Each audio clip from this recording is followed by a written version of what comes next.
right. Good afternoon, everyone. Welcome. It's fantastic to see so many of our partners here joining us for this important conversation on how we accelerate partner impact across the Americas together. I know it's the last session of the day, so appreciate everyone hanging in.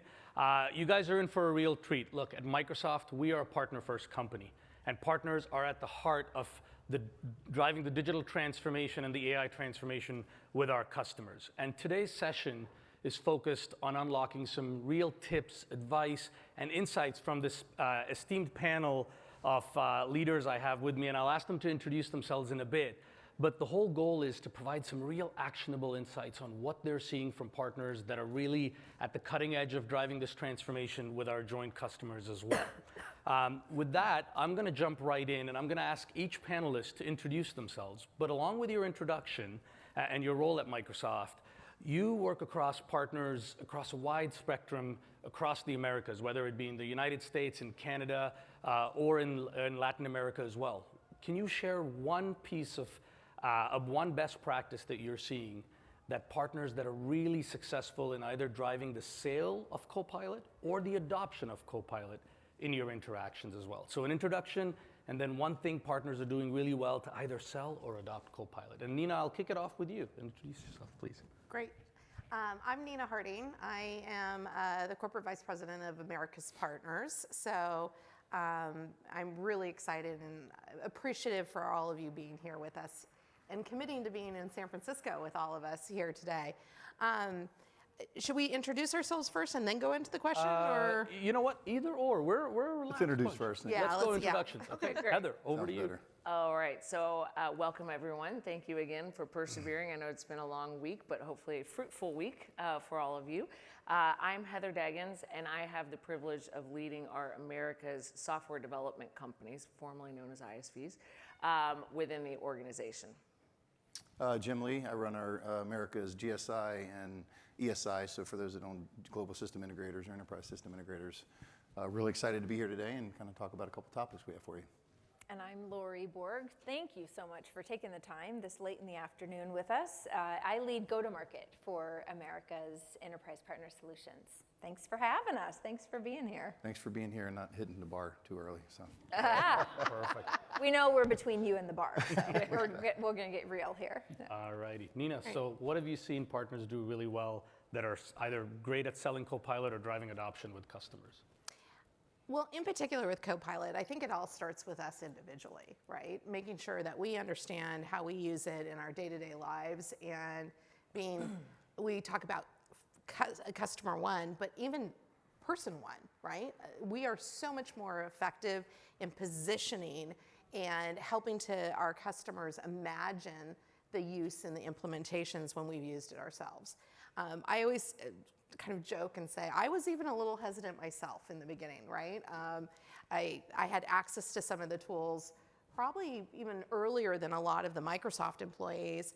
And I often just share, like, getting started with something that's really fun and personal in your own life. I'm Danish, so I talk about a little bit about using Copilot to help write songs, which you do for people's birthdays or for weddings in honor of people.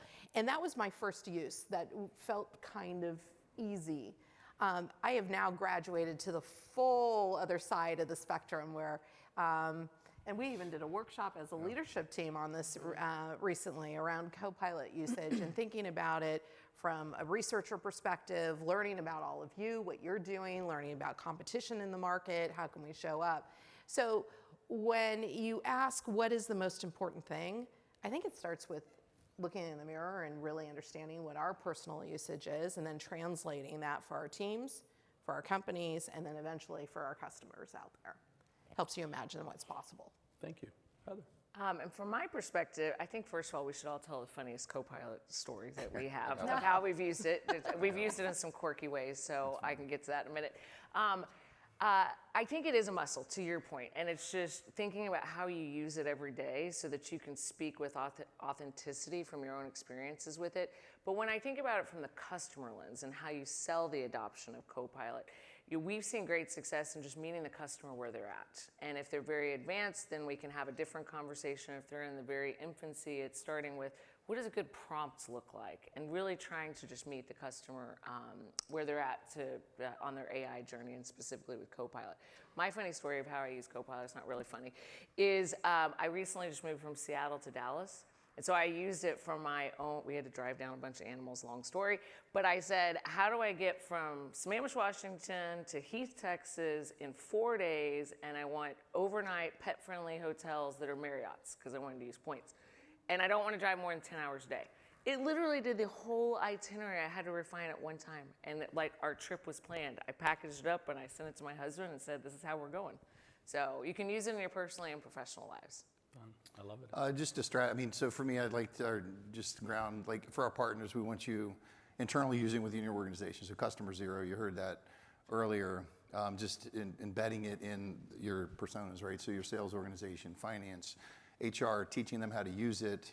And then for our customers, taking that knowledge you've done internally and then doing prompt-a-thons. Because we've learned adoption is best when people know how to use it for their role, how to communicate with AI and the agents, what things might piss it off, which won't, which algorithms you've built internally that allow that certain question to be answered.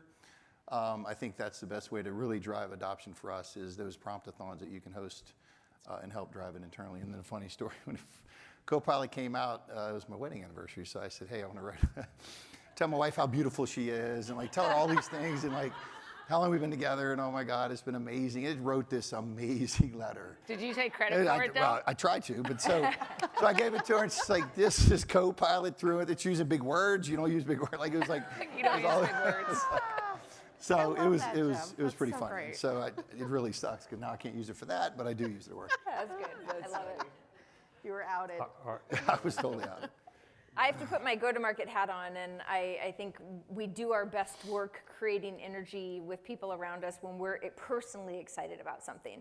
And so that's one of the things that we've done a lot of in our go-to-market team at Microsoft is worked to make sure that we're using the tools ourselves in our day-to-day, in how we're transforming how we go to market with and through our partners.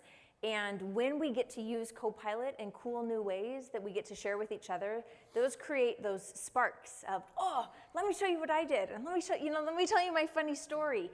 And those sparks of energy make it so much easier for us to then effectively market, right? Because when you're so excited about something, you want to tell somebody the story. You want to show them what you did. And so that, I think, for me, is one of the best ways that we've seen Copilot adoption, because it's kind of that ripple effect from that spark that you create from being excited about what it does. And it creates this ripple effect of energy around, gosh, we could all be using it throughout our day for so many different reasons. Let me tell you what I'm doing, and so forth. So I think back to Nina's point, internalizing it as an individual first, and then thinking about that ripple effect that you're creating with new, cool, innovative ways that you're using Copilot to transform the little things to the big things on how you maybe run parts of your business and look at the world. How many of you are managers in the room, or leaders? Okay, so you probably get performance reviews that you have to write for your employees. And so one other example I wanted to point out, I had a leader who left, great timing, right? It was still inside of Microsoft, but left during performance review for end of year. And it was shocking because now I knew the employees. I didn't know them deep enough to write pages of notes on their performance and their impact and all they've had. I actually took what the employee wrote in our HR tool, put it into Word, launched Copilot, and I said, help me write an impact performance statement on this individual, highlight their leadership or things that I've witnessed that make it more personal. It spit out an entire performance review of that individual, and it made it really personalized. And so there's ways like that. That's something that may have taken you 2 hours to do a bunch of research for an employee you don't really know well, and then take that to an employee that you actually know really well. It can really make robust performance analysis statements for employees and things that you need in a pinch like I used. So. But all of you are also using, hopefully, Copilot out Yeah. there, right? And one of the things that I'm excited to share is that we have taken what has traditionally been an internal tool at Microsoft, which is our Windwire storytelling system. And we've been working with our AI innovation team, and we are now opening it up to partners. So we can capture all of your stories and your experiences on how you and you with your clients are experiencing that adoption curve. What's nice about this tool is it will also give you, as the partner, the full recognition of the story. So in front of the field, they will not only see your use case or that experience with the customer, and you can indicate whether you have the customer's permission or not, if it's just internal use for awareness, and it will highlight you as the partner. I am so excited about this because this helps you showcase your value proposition internally. So just a little nice thing for all of you. It is opening in the Americas market. We are just getting started, but you'll find it through Partner Center to be able to get into it. So take a look for that, and we'll send some emails your way so you know exactly where to find that. I love it. Thank you. You can see we're a fun bunch. I love working with these guys. Everyone's got a cool story. I think what I heard was customer zero, you got to try it yourself. You got to break through that level of discomfort. Meet your customers where they are. Jim, you talked about personas and really developing what that persona is in the organization and how Copilot can help them. And Laura, you talked about sharing those success stories, and once you are able to achieve some level of success or unlock how Copilot helps you, share that broadly as well. So I love that. And writing love notes and writing Danish music. Perfect. Danish music. And road trip. Perfect. All right, I got to reel you guys in a little bit. I got to reel you guys in. Jim and Heather, maybe I'll start with you, Heather. Look, in the era of AI, skilling has become mission critical. We are constantly launching new services, new products. This week was exciting. We had a lot of announcements. And ensuring that our partners stay on top of everything we've got, and you've got the capabilities to help our joint customers actually leverage AI is super critical. Can you share a little bit about what we are doing to help our partners skill up and ensure that they can help customers adopt AI? Absolutely. And I think skilling is an ongoing journey. I think we are well past the days where we can check the box and say, I'm skilled up in this area, because the market is moving so fast and the technology is moving so fast. And so it's going to be an ongoing need that we're going to have. So the way that we look at it from our perspective is skilling. Nina and I have had this conversation many times. It's not just technical skilling. It's also sales skilling, marketing skilling, customer success skilling. So getting these skilling pathways for yourself and your teams to make sure that they have the most current information up to date. I think when we think of skilling, sometimes we just default to technical, but those other three areas are super critical as well. And so when we think about how Microsoft is supporting your skilling journey, we have our certified software designations, which are really important and have a very strong learning path, whether it's sales or technical or whatever it might be. And those certified designations unlock a lot of benefits for you. So if you need more information on that, we'd love to help you there. And it can be by solution area or by industry, depending on how you are focused. The other one is you heard him talk about it in the keynote, we're going all around the world doing these AI partner training tours. So we've already done Chicago and Toronto, we've got New York and Boston coming up here, we've got Brazil in February. So there's a lot of opportunity through those to really come together and to really be at the tip of the spear from an AI perspective. And then also we have something called Level Up, if you haven't heard of this. So Level Up is an online self-paced skilling that you all have access to. And so you can choose your own adventure. What are the areas that you want to go into, and do you want to focus on marketing or technical or whatever it might be, and it's at your fingertips. And the best part is it's free. So you hit a lot of the programs we have. The other is really important, is the specialization designations, because a lot of our funding ties to that. So looking at how your organization is adopting the technology internally, and then for us, that just unlocks funding around that. And then I think also the AI tours that we have, like, you got to look at skilling. We call it skill at scale. And so right now with AI, you've got to think of this like the medical field. It's advancing so fast, and AI is the fastest advancing technology we've seen in history, is getting your team up to speed on that, adopting the technology, specialization designations. GitHub as well is another big push that we're pushing to make sure that all of your developers are leveraging GitHub. Train the trainer. So once you have a cohort that understand whether it's Copilot, GitHub, you name the technology, Foundry, Copilot Studios, helping build train-the-trainer type programs. We've seen great success on scaling with that with our partners, and especially with your employees. That's just some of the areas. Yeah. If I could And just then- add, if I yeah. could just add one Yeah. thing, Heather, you alluded to it, and I always talk about like skilling is the 4 legs to the stool, right? In order to be supportive. And Heather alluded to, you know, we all know about the technical, but the marketing, the sales, and the customer Yeah. end. What I mean by that is the change management. And for many of you, your services partners, I can't tell you how important that piece of the puzzle is. You know it if you're in the services business, but we're actually starting to track and see who has that incredible skill set and who's having success with the customers on the adoption. And it's becoming not something that we just take for granted on that change management piece, but something that is a real muscle that we're looking for. Who are those sea change agents? Well, agents is the wrong word, but who are those companies, those partners that really can drive the active daily usage up, that change the mindset, and they become an AI first kind of mindset company. So. I love that. Thank you. All right, we're going to change topics a little bit. Lori, coming over to you, and I'm going to talk a little bit about, you're our go-to-market lead. I'm going to talk about some of the programs we have and would love for you to share a little bit about that. So we know that migrate and modernize, it's very critical. It's one of our top priority solution plays. And that's an important one because you need customers to migrate onto the cloud to start harnessing that power of AI and the potential of AI. It's a 2-part question for you. One is, can you share a little bit more about the programs that partners can leverage to move customers to the cloud? And 2, you see partners that really maximize the usage of this program and the business impact from this program, all the way to partners that are just nascent and starting to scratch the surface on using that program.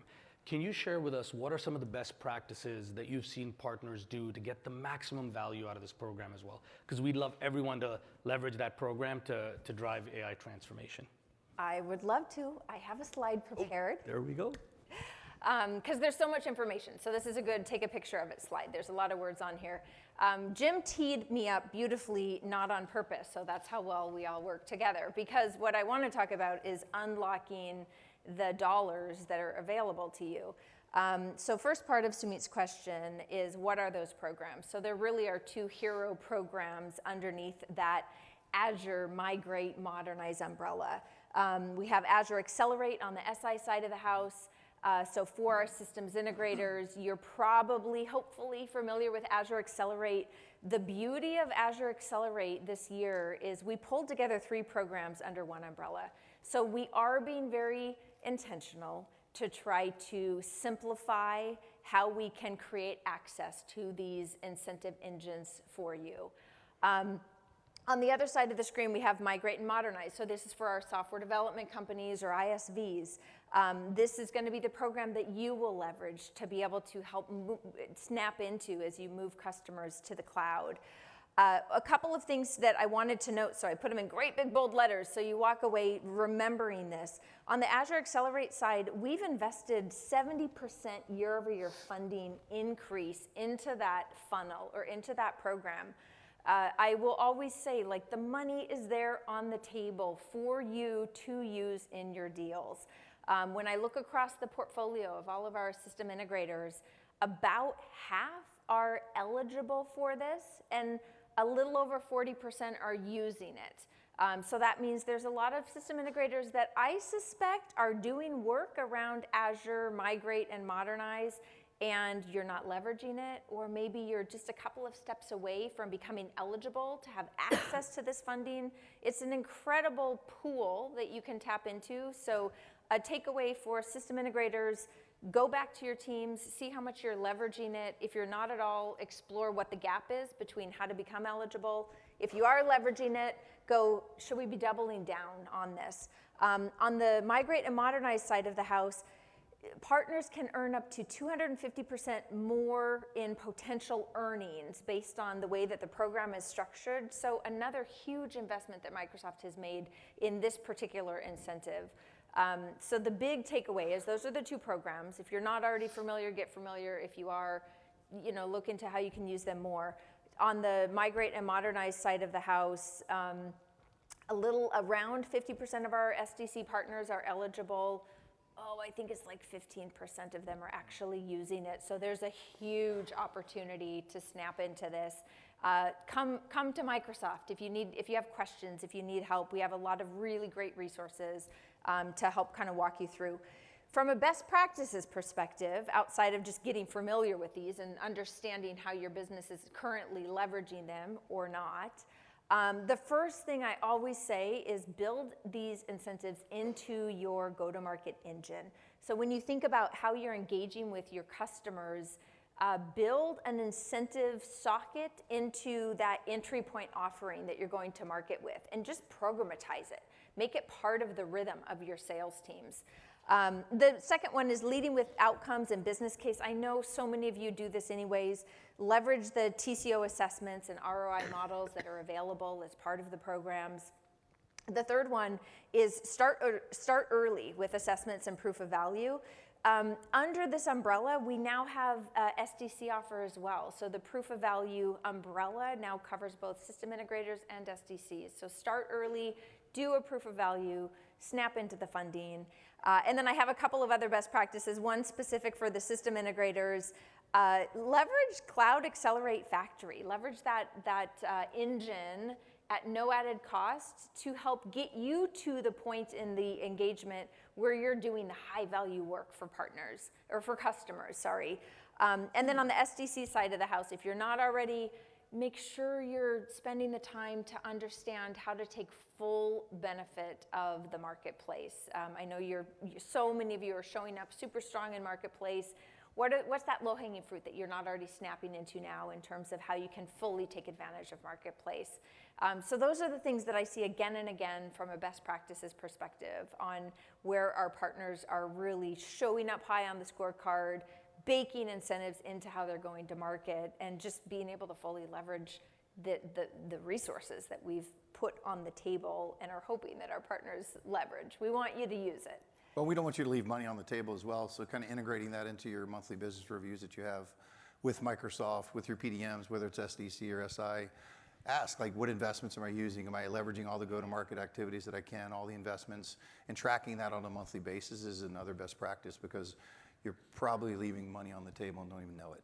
And it can be pretty significant. Nobody likes to leave money on the Especially table. other people's money. It's corporate money. We want to spend their money. Well, and we get more funding for other Yeah. programs. I promise we want to give you the money. We want to spend the money because it means goodness for everyone, right? It means pipeline creation and acceleration. So. And value to customer. And I think the big piece of it is to quantify it, it is hundreds of millions of dollars every year. It is not small change. Microsoft is investing. We're a partner first company and always will be.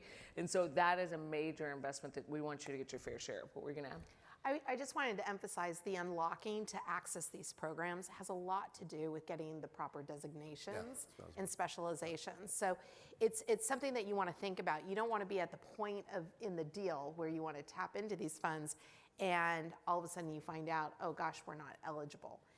Increasingly, and hint, hint, double nudge, starting January, it is going to be locked a lot more and tied to those accomplishment of those specializations and designations. So we've been a little bit in this, we might fudge it, we might give you the benefit of the doubt. Come January, we're going to be much more, shall we say, diligent on making sure that it's fair and equitable across all the partners. Well, and as we move into advanced workloads, part of this is just making sure we have the right partners to execute on behalf of Microsoft and deliver the value. And so these specializations help us get there. Yeah. I love it. So specializations to make sure you're eligible. Yep. 2, just bake it into how you go to market your sales motions. And 3, Jim, you really hit the nail on the head, which is let's do a monthly review to make sure with your partner development manager, how to make sure, are you using the maximum value that you can from these programs? And if you're leaving anything on the table, how do we make sure that you take advantage of it? I love it. Thank you.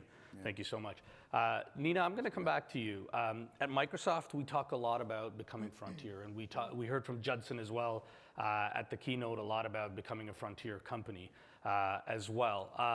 How can partners help transform themselves to become frontier firms and then help our joint customers transform their businesses into frontier firms as well? Sure. So we're all hearing a lot about frontier firm, and you probably started hearing about it in July, and you're hearing the storyline mature as we go through. And you certainly on Tuesday hopefully you were all at the keynote, really heard Judson bring that red thread through.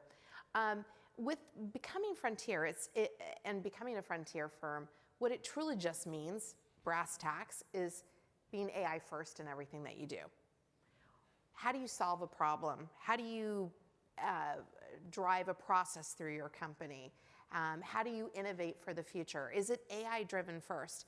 And even as, on behalf of all of you as a leadership team, we're pushing ourselves as well to do that on behalf of all of you. We're looking at, and we just deployed internally, a partner discovery agent, right? So how do we help the field find all of you, understand who you are? It's not this old approach where, you know, we have these lists and people come and find. We're actually trying to use this AI first mentality.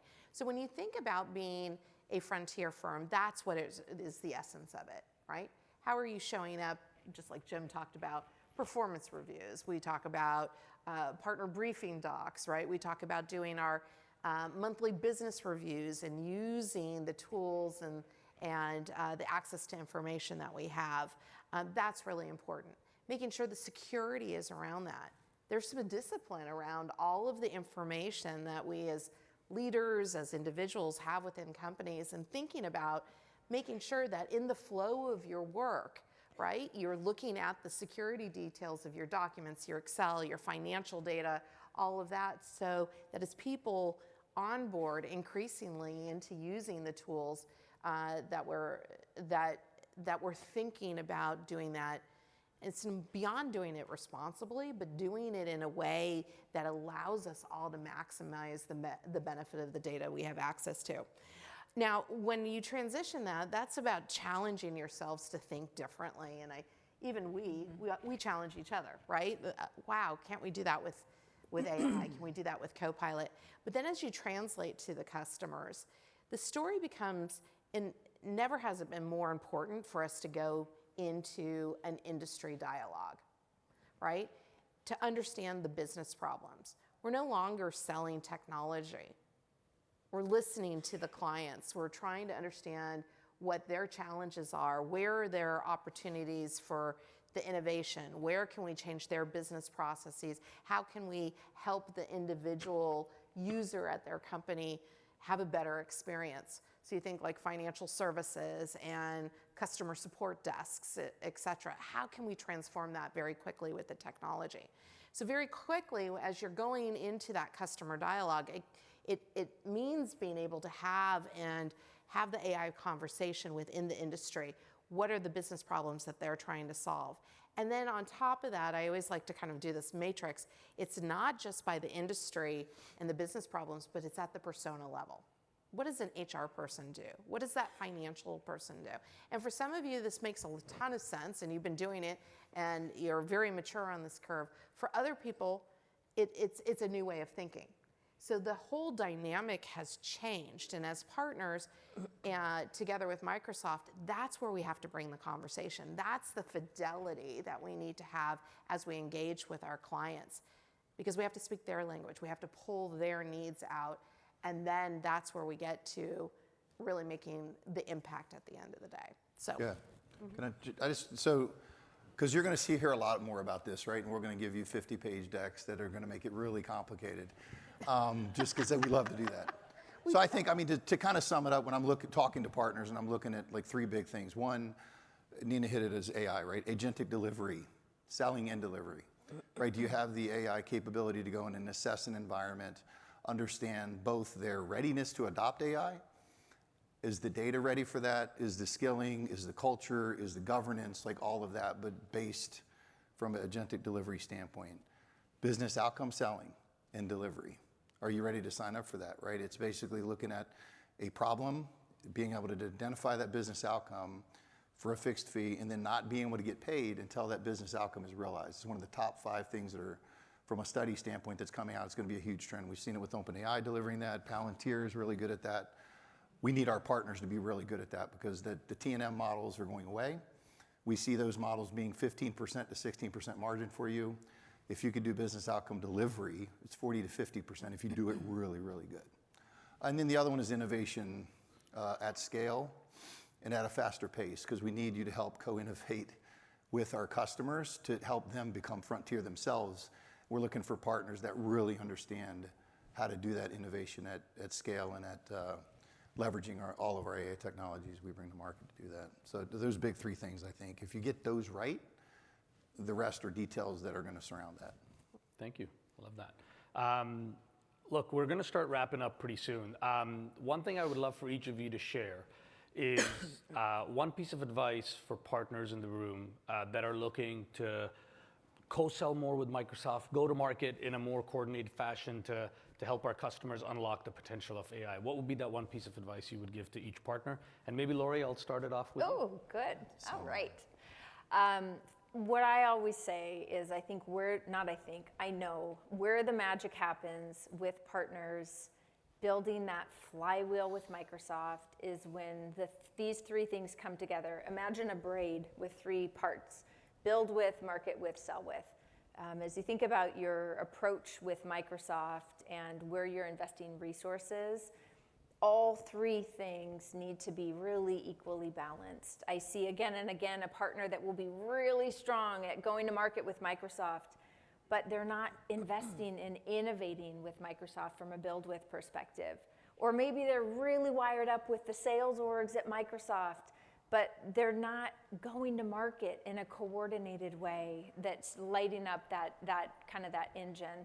So that's my biggest piece of advice is think about that braid and those three elements, and do you have the right people in your organization looking after all three things and working in concert with one another rather than having those be siloed motions inside of your business?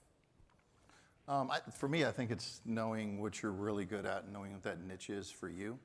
Because especially in days today, when you go in front of our operating units or industries and you're everything to everybody, so is every other partner. And just know that. And so what is your niche in that industry? And how can you elevate that and what that niche might be, right?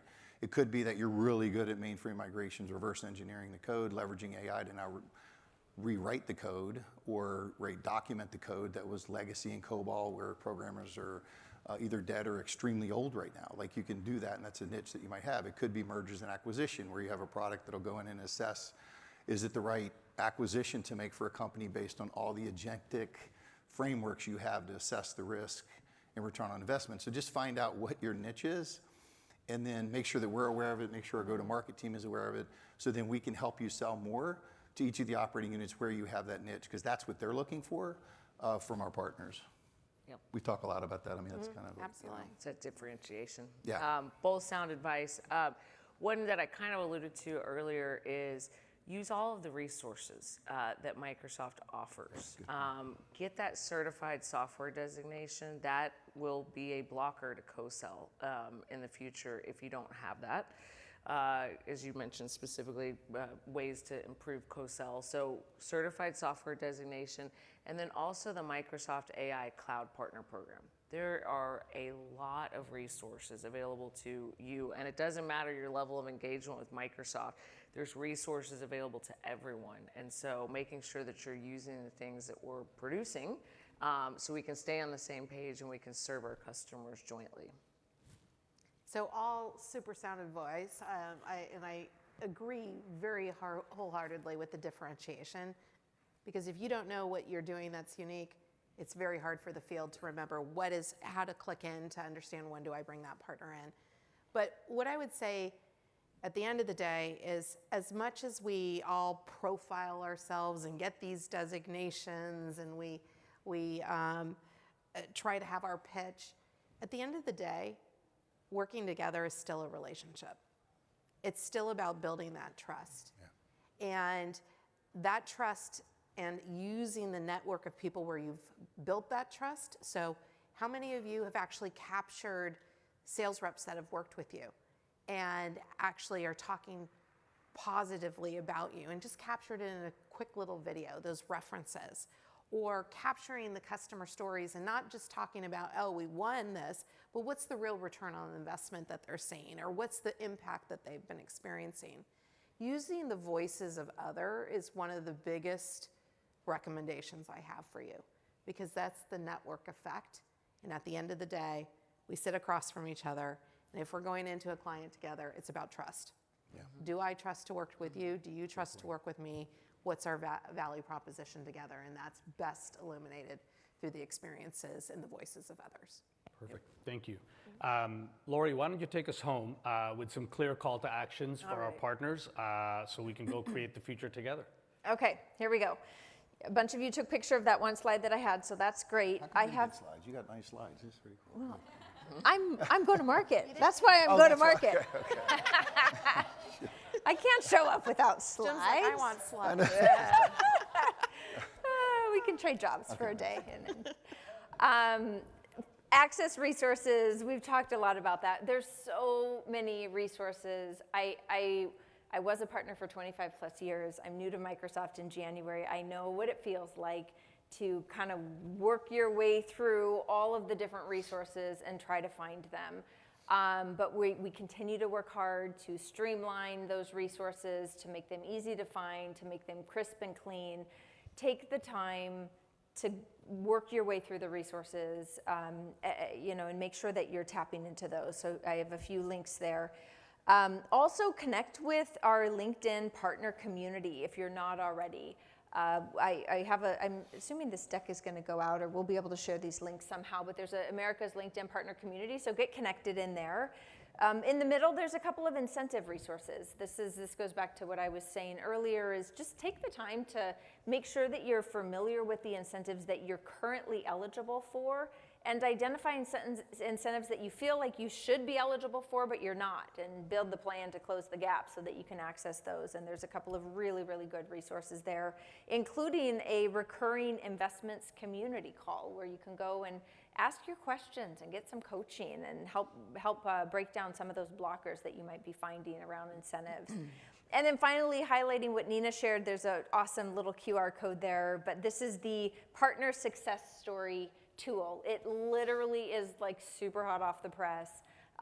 Snap a picture of the code, it'll take you to the tool, you'll get to watch a little video, and this is a V1 partner success tool. Start to use it and you'll continue to see improvement and modification around the tool. We really want your stories. We want to showcase your stories. We want to bubble them up to the field. We're in this with you together. So these are some great next steps. We want to showcase you, right? I mean, this is your team that's working on behalf of you to make sure that all of the hard work and the success that you're having is very visible. And this is one of the best ways to do it. So. Thank you. Thank you, Nina. Thank you, Lori. Folks, I just want to end with a sincere thank you to all of you. You bring the Microsoft vision to life. You work with us, collaborate with us to unlock the potential of AI for our joint customers. Again, reach out, leverage those resources that Lori talked about, and reach out to your partner development manager, your partner technology strategist as well, or your partner marketer to make sure that we can help you in any way you need to accelerate your business as well. So thank you so much, and thank you to my esteemed panelists as well. Thanks for having me. Thanks for hosting. Thank you. Good stuff. Thank you.